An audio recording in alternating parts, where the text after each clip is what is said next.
नमस्कार। आज हम सुनेंगे सावन व्रत कथा। ओम नमः शिवाय।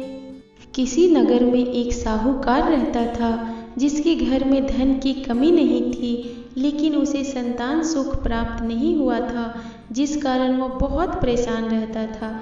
पुत्र प्राप्ति की इच्छा से वह हर सोमवार व्रत भी रखता था और पूरी श्रद्धा के साथ शिव जी मंदिर में जाकर भगवान शिव जी और माता पार्वती जी की आराधना करता था। उसकी भक्ति भाव से माँ पार्वती प्रसन्न हो गई और भगवान शिव जी से उस साहूकार की मनोरथ पूर्ण करने का आग्रह करने लगी।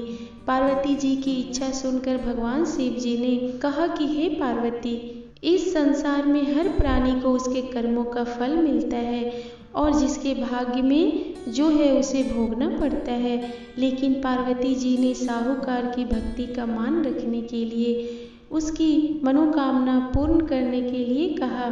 माता पार्वती जी के आग्रह पर शिव जी ने साहूकार को पुत्र प्राप्ति का वरदान दिया, लेकिन साथ ही यह भी कहा कि इस बालक की उम्र केवल 12 वर्ष की होगी। माता पार्वती और भगवान शिव जी की बातचीत को साहूकार सुन रहा था, जिसे सुनकर ना तो उसे कोई खुशी थी और ना ही दुख।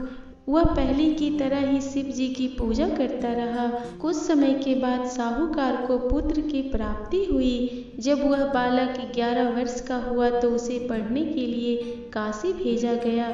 साहूकार ने पुत्र के मामा को बुलाया और उसे बहुत सारा धन दिया और कहा कि तुम इस बालक को काशी विद्या प्राप्त करने के लिए ले जाओ और मार्ग में यज्ञ कराते जाना। जहाँ भी यज्ञ कराओ वहाँ ब्राह्मणों को भोजन कराकर दक्षिणा देते हुए जाना। दोनों मामा भांजे इसी तरह यज्ञ कराते और ब्राह्मणों को दान दक्षिणा देते हुए काशी की तरफ चल पड़े। रास्ते में एक नगर पड़ा, जहाँ नगर के राजा की कन्या का विवाह था, लेकिन जिस राजकुमार से उसका विवाह होना था वह एक आँख से काना था, जिसकी जानकारी लड़की और उसके घरवाले को नहीं थी। राजकुमार के माता ने अपने पुत्र के काना होने की बात को छुपाने के लिए एक चाल सोची। साहूकार के पुत्र को देखकर उसने सोचा कि क्यों न इस लड़की को ही दूल्हा बनाकर राजकुमारी से विवाह करा दिया जाए। विवाह के बाद इसको धन देकर विदा कर दूंगा और राजकुमारी को अपने नगर ले जाऊंगा। उसने लड़की को दूल्हे के वस्त्र पहनाकर राजकुमारी से उसका विवाह करा दिया।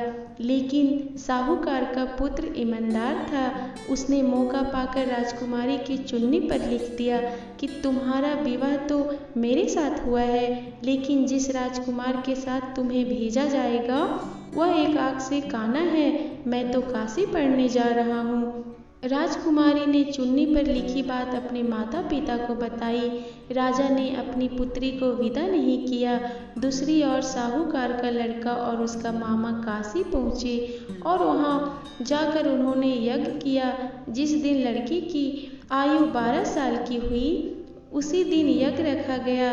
लड़के ने अपने मामा से कहा कि मेरी तबीयत कुछ ठीक नहीं है। मामा ने कहा कि तुम अंदर जाकर सो जाओ। शिव जी के वरदान अनुसार कुछ ही देर में उस बालक के प्राण निकल गए। मृत भांजे को देख उसके मामा ने विलाप शुरू किया। संयोगवश उसी समय शिव जी और माता पार्वती जी उधर से जा रहे थे।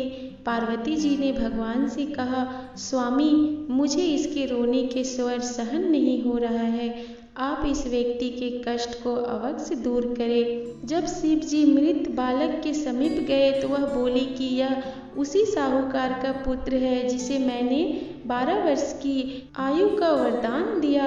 अब इसकी आयु पूरी हो चुकी है। लेकिन मातृभाव से विभोर माता पार्वती जी ने कहा कि हे महादेव, आप इस बालक को और आयु देने की कृपा करें, अन्यथा इसके वियोग में इसके माता पिता भी तड़प तड़प कर मर जाएंगे।